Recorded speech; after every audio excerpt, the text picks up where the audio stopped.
ರೀ ಹಾ ಪಲ್ಯ ಉಪ್ಪಾಕು.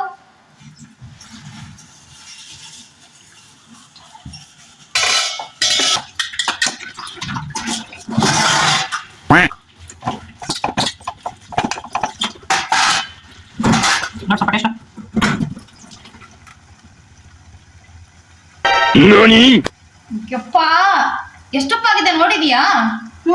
ನಾನು ಹಾಕಿರೋದು ಎಷ್ಟು ಉಪ್ಪು? ನೋಡು ಸ್ವಲ್ಪ ಟೇಸ್ಟ್.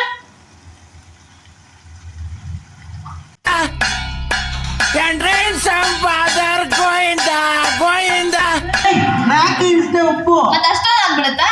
ಅಷ್ಟೊಂದು ನಂಗೆ ಗೊತ್ತಿಲ್ಲ ಅದು ಏನ್ ಮಾಡ್ತೀಯ ತಿನ್ನೋ ನೀನ್ ಅಷ್ಟೇ. ಒಳ್ಳೆ ಇದು ಕಲ್ಲುಪ್ಪು, ಅದಕ್ಕೆ ಜಾಸ್ತಿ ಆಗುತ್ತೆ. ಒಳ್ಳೆ ಇದು ಕಲ್ಲುಪ್ಪು.